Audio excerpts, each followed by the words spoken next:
Escort boy, caméra cachée et accusation de chantage, la justice entame lundi 22 septembre l'examen de l'affaire dite de la sextape à la mairie de Saint-Étienne qui, à bien des égards, dépasse les scénarios de fiction les plus sulfureux. Au cœur du procès prévu toute la semaine à Lyon, le maire de la ville ligérienne, Gaël Perdriau, 53 ans, exclu du parti Les Républicains, est jugé avec d'anciens proches pour chantage, association de malfaiteurs et détournement de fonds publics.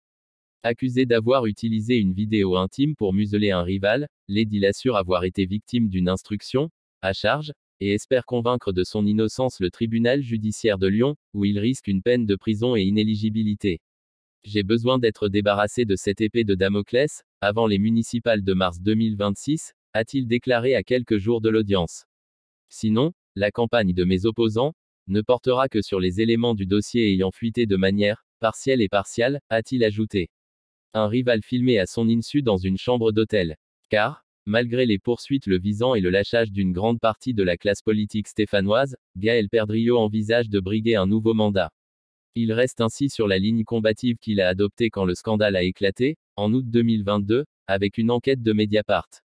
Sur la base des confessions d'un acteur clé, le site d'information en ligne a révélé l'existence d'un complot ourdi à la mairie pour museler Gilles Artigue, alors premier adjoint du maire.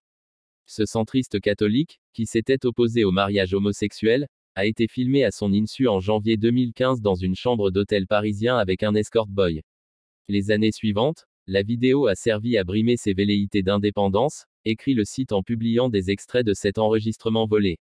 L'affaire étant alors publique, Gilles Artigue porte plainte pour chantage aggravé. Garde à vue et mise sur écoute.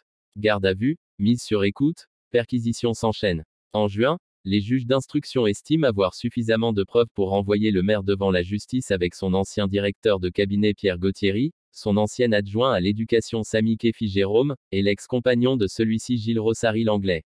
Ce dernier, un personnage atypique qui fréquentait les milieux politiques sans avoir de mandat, est l'homme par lequel le scandale est arrivé. C'est lui qui, séparé, au chômage et malade, est allé voir Mediapart avec la sextape.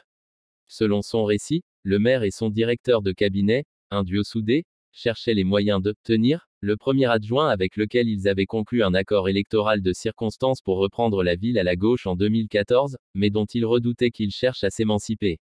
Il s'en était ouvert au jeune et ambitieux adjoint à l'éducation, qui avait sollicité son conjoint.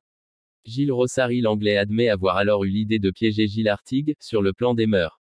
Un piège à 40 000 €. Devant les enquêteurs, Samy Kefi Jérôme reconnaît avoir attiré Gilles Artigue dans la chambre d'hôtel et planqué la caméra.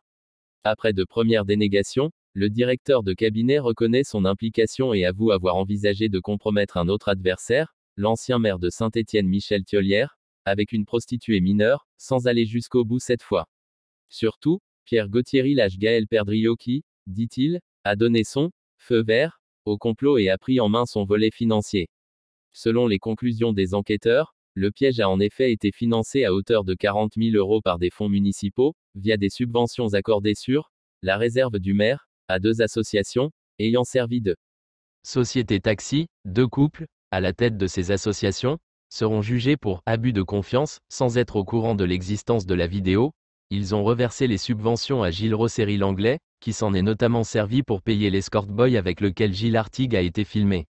Face aux 8 prévenus, Gilles Artigue, Michel Thiollière, l'escort boy, la ville de Saint-Étienne et l'association Anticorps se sont constitués partie civile.